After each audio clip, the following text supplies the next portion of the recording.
email has a COVID-19 vaccination record card for Nancy Hernandez. Correct. Okay. Are those all the documents? Referee?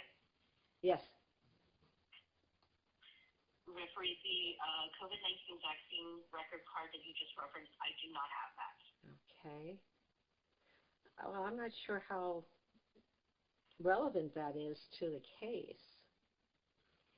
It's relevant.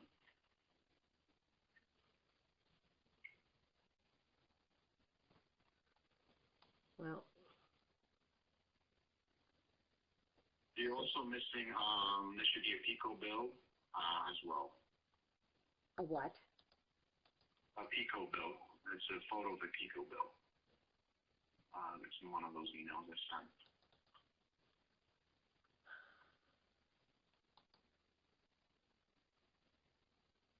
And then a screenshot of an actual email talking about the vaccine mandate from Caregivers America.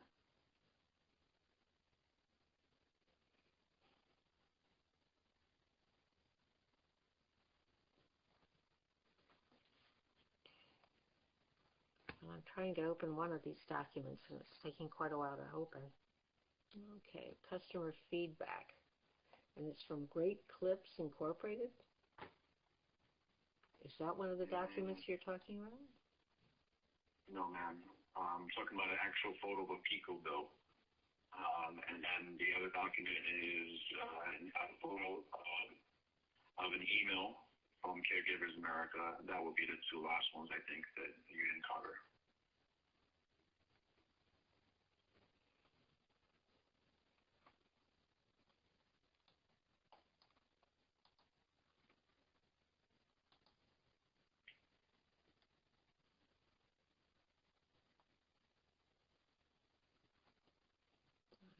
No idea.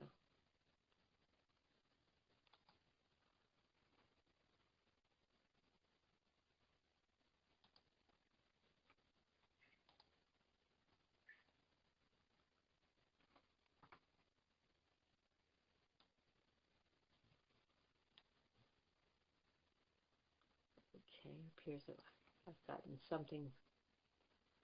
That one I just referenced appears to be something for a different hearing. Last name D. Santiago, so I do apologize. It's okay. I understand it's not your fault.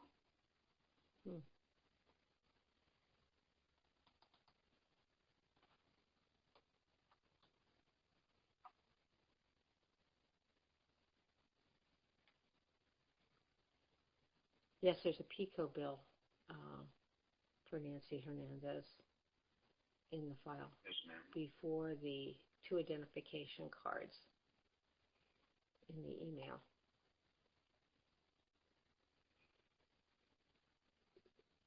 Did you receive that document, Ms. Casper? No, I did not receive the PICO bill or the vaccine card. I have the 3 Verizon bills, the 22-page document, the driver's licenses, and then 2 screenshots from an email box. Because in this case, those are all part of the same email sent to me. And it appears that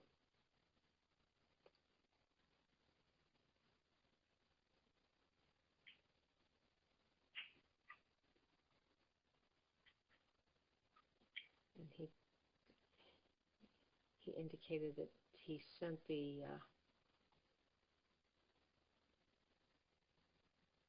these were all included in the email sent August 23. Did you receive that August 23 email that was? No, I only received an email on August 22nd. It specifically says these documents are being mailed to you on 8/22/22 from the referee office. Okay. And it was just 7 attachments.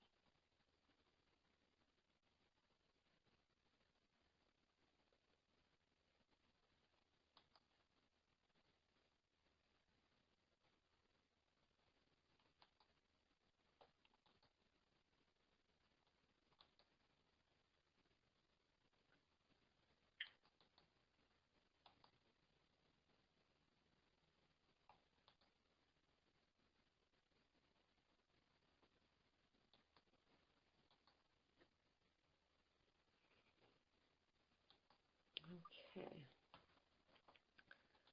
Do you have any objections to the documents, the identification cards being entered into the record? Ms. Casper? Are you asking me? Yes. No, I do not. Okay. Do you have any objections to the 3 Verizon receipts being entered into the record? No. Okay. And beyond that, Mr. Santiago, it's the 2 documents, the vaccine card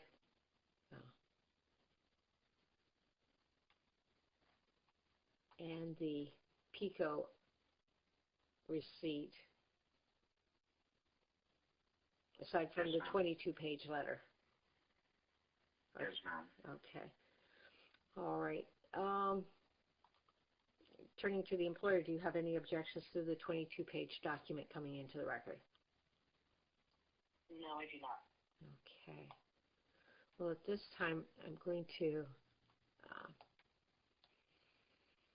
try to identify those documents. The 3 Verizon receipts are marked as Claimant's Exhibit 001. The identification cards are 002, and the 22-page document is 003. Okay. At this time, I'm going to enter those documents into the record. And I'd like to start testimony. All right. Turning to so with that, the documents in the file, as well as the 3 claimant documents, are entered into the record. Now, Mr. Santiago, the record indicated that you worked for the employer as a home health aide from July 19, 2016 through October 15, 2021. Is that correct? Yes, ma'am. Okay. Does the employer agree with that? Yes. Okay. All right. Well, let's start testimony. Ms. Casper, why is the claimant no longer employed by Sarah Care Health? So he was discharged for a policy violation. Okay, and what was the policy? He was required to immediately notify the office if his case ended for any reason, and he failed to do so. Okay, and what date was that? His assignment ended on October 15 of 2021. He would have been required to notify us on October 16 of 2021, and we did not find out that the assignment ended, that he had stopped working in this case until November 11 of 2021.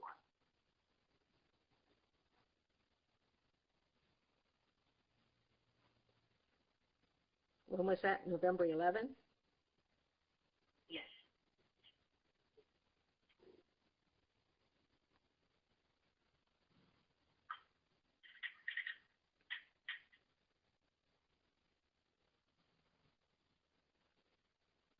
I'm taking notes as I'm going along.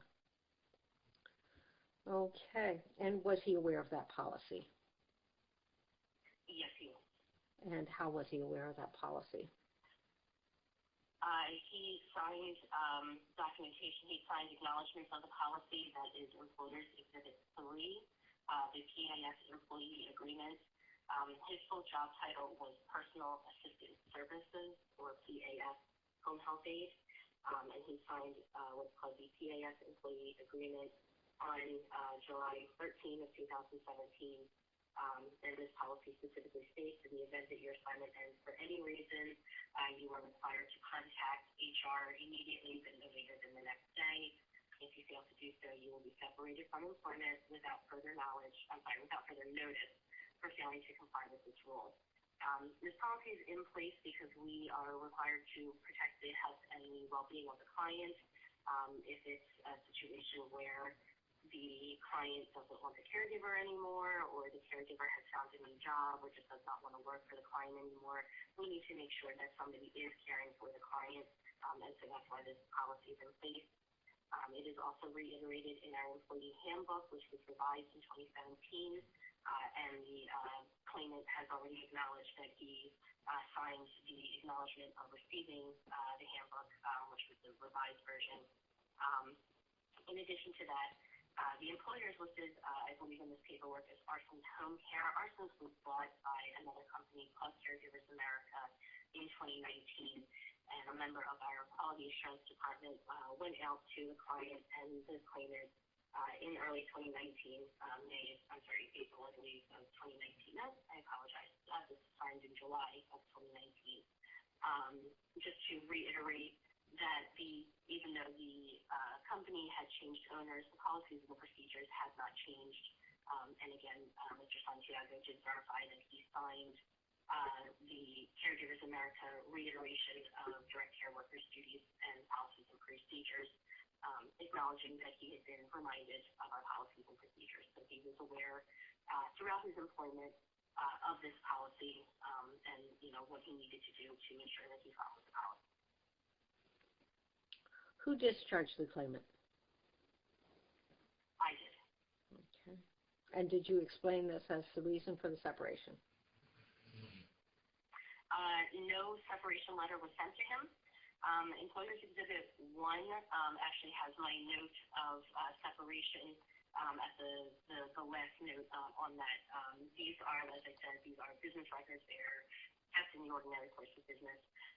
The caregiver notes, it's an internal policy that any contact or attempted contact, any movement on a client or a caregiver is noted in our computer system at the time it occurs. It's the only way we are able to keep track of what goes on with our clients and our caregivers. And so on November 30th, I separated the claimant from employment effective 10/16 for failing to notify us that he was no longer caring for the client. And I did not send a separation letter because, again, as the policy stated, the separation is without further notice. But did you explain that to him when you contacted him that was the reason? I did not contact him, so no, I did not explain that to him. Okay. So was any contact made with the claimant? Regarding his separation, no. Yes. No contact was made with him regarding his separation. Okay.